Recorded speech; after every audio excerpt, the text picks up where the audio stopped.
ఈ ప్రభుత్వ మెడికల్ కాలేజీల ప్రైవేటీకరణకు వ్యతిరేకంగా వైఎస్ జగన్మోహన్ రెడ్డి గారు ఇచ్చిన పిలుపు మేరకు ఆంధ్ర రాష్ట్రంలో ఈ కోటి సంతకాల ప్రజా ఉద్యమం అనేది ప్రతి వాడలో ప్రతి ఇంట్లో కూడా నుంచి కూడా స్వచ్ఛందంగా ఈరోజు ముందుకు వచ్చి సంతకాలు పెడతా ఉంటే చాలా సంతోషంగా కూడా అనిపిస్తుంది.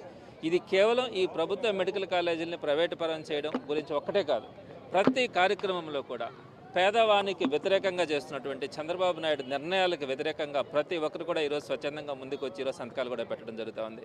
మీరు ఒక్కసారి గమనించండి, వైద్యం గురించే కనుక తీసుకుంటే ఆరోగ్యశ్రీ బకాయిలు ఈరోజు చెల్లించకపోగా ఈరోజు కార్పొరేట్ హాస్పిటల్స్ అన్నీ కూడా మేము ఆరోగ్యశ్రీని రన్ చేయలేమని చెప్పే పరిస్థితి ఈరోజు మనం చూస్తూ ఉన్నాం. అలానే ప్రభుత్వ వ్యవస్థలో ఉన్నటువంటి ఈ కాలేజీలన్నింటినీ కూడా ప్రైవేటు వాళ్ళకి అమ్మడానికి ఈరోజు చంద్రబాబు నాయుడు నిర్ణయం తీసుకోవడం. అలానే స్కూల్ ఎడ్యుకేషన్కి వచ్చేటప్పటికి నాడు నేడు ద్వారా 44,000 స్కూల్స్ని 3 దఫాల్లో పూర్తి చేయాలని ఆ రోజు జగన్మోహన్ రెడ్డి గారు అనుకుని 2 దఫాల్లో పూర్తి చేసి 3వ దఫ 50% వర్క్స్ అన్ని కూడా కంప్లీట్ చేస్తే థర్డ్ ఫేజ్లో ఉండే వాటిని ఈరోజు వాటన్నింటిని కూడా అర్ధాంతరంగా ఆపేసినటువంటి పరిస్థితి. ఆ సగం పూర్తయినటువంటి బిల్డింగ్స్ అన్నింటిలో కూడా ఈరోజు ప్రమాదాలు జరుగుతున్నటువంటి పరిస్థితి కూడా చూస్తున్నాం. అలానే పేద విద్యార్థులకు సంబంధించి ఫీజు రియంబర్స్మెంట్ ఆ రోజు జగన్మోహన్ రెడ్డి గారు రాజశేఖర రెడ్డి గారు ప్రారంభించినటువంటిది జగన్మోహన్ రెడ్డి గారు ఫుల్ ఫీజు రియంబర్స్మెంట్ తీసుకొని వస్తే సుమారుగా 1.5 సంవత్సరం నుంచి ఆ బకాయిలు చెల్లించినటువంటి పరిస్థితిలో ఈరోజు పిల్లకాయలందరూ కూడా రోడ్డు మీదకి వచ్చినటువంటి పరిస్థితి మనం చూస్తూ ఉన్నాం.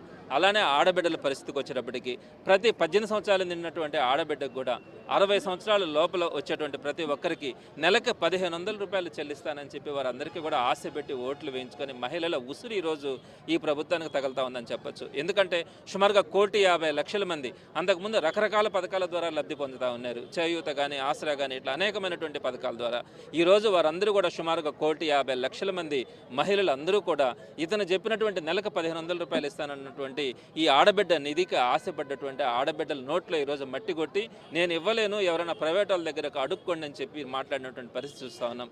ఈ విధంగా ప్రతిదీ కూడా పోర్టులు తీసుకొని వస్తే ఆ పోర్టులను కూడా ప్రైవేట్ పరం చేస్తూ ఉన్నారు.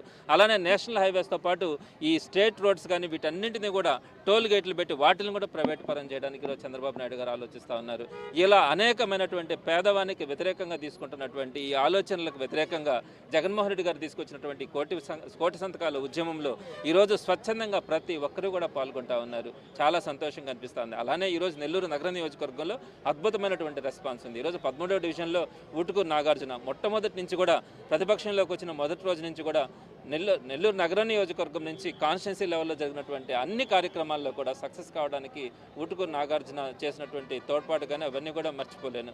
తప్పకుండా అతనికి నెల్లూరు జిల్లా అధ్యక్షుడిగా యువజన విభాగం జిల్లా అధ్యక్షుడు చేయడంతో పాటు తన్ని ప్రాధాన్యతను కూడా ఇవ్వడం జరిగింది. మరి నాగార్జున ఆధ్వర్యంలో ఈరోజు 13వ డివిజన్లో అద్భుతంగా ప్రతి గడపకి కూడా వెళ్ళి ఈ ప్రజా ఉద్యమంలో ప్రతి ఒక్కరిని ఇన్వాల్వ్ చేసినటువంటి తీరు చాలా అద్భుతంగా ఉంది. మరి ఈరోజు ఆ కార్యక్రమంలో నేను పాల్గొనడం కానీ నాతో పాటు వైఎస్ఆర్సీపీ నాయకులు కార్యకర్తలు అందరూ కూడా ఈరోజు పాల్గొని ఈ సంతకాల ఉద్యమంలో వాళ్ళందరూ కూడా పార్టిసిపేట్ కావడం చాలా సంతోషంగా ఉంది.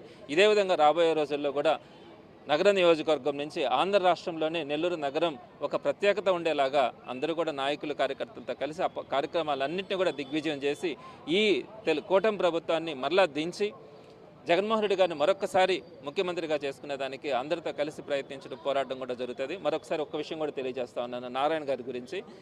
నెల్లూరు నగరంలో సుమారుగా 70,000 మెజారిటీతో నారాయణ గారిని ఇక్కడ గెలిపిస్తే ఈరోజు నియంతృత్వ పోకడ ఆయనకి ఇష్టం వచ్చినటువంటి ప్రవర్తనతో ఈరోజు నెల్లూరు నగరాన్ని చిందరవందర చేస్తూ ఉన్నారు. జరుగుతున్నటువంటి అభివృద్ధి కార్యక్రమాలు కానీ ప్రతి కార్యక్రమాన్ని కూడా ఈరోజు చిన్నాభిన్నం చేస్తున్నటువంటి నారాయణ గారికి త్వరలోనే ప్రజలందరూ కూడా బుద్ధి చెప్పే అవకాశం ఉంది. ఒక్క విషయం కూడా చూడండి, ఈవెన్ గవర్నమెంట్ స్కూల్స్లో కూడా భారతదేశంలో ఎక్కడ కూడా జరుగుతుంది. గవర్నమెంట్ స్కూల్స్లో అడ్మిషన్ కూడా కేవలం ఆయన అనుచరులు సంతకాలు పెడితేనే అడ్మిషన్లు వచ్చే పరిస్థితి మనం ఈరోజు చూస్తూ ఉన్నామంటే, అదేవిధంగా డెవలప్మెంట్స్ అన్నీ కూడా ఆ రోజు వైఎస్ఆర్సీపీ గవర్నమెంట్లో జరిగినటువంటి ప్రతి డెవలప్మెంట్ని కూడా ఈరోజు చిన్నాభిన్నం చేస్తున్నటువంటి నారాయణ గారికి కూడా త్వరలోనే ప్రజలు బుద్ధి చెప్పే అవకాశం కూడా ఉందని ఈ రూపంగా కూడా మీకు తెలియజేస్తా ఉన్నాను. అటు ప్రభుత్వాన్ని కానీ ఇటు నెల్లూరు నగర నియోజకవర్గం నుంచి నారాయణ గారు కూడా వీరు తీసుకుంటున్నటువంటి పేదవానికి వ్యతిరేకంగా తీసుకుంటున్నటువంటి నిర్ణయాలకు వ్యతిరేకంగానే ఈ ఉద్యమం జరుగుతూ ఉంది. తప్పకుండా కూడా వారికి బుద్ధి చెప్పే రోజులు త్వరలోనే ఉన్నాయని తెలియజేస్తా ఉన్నాను.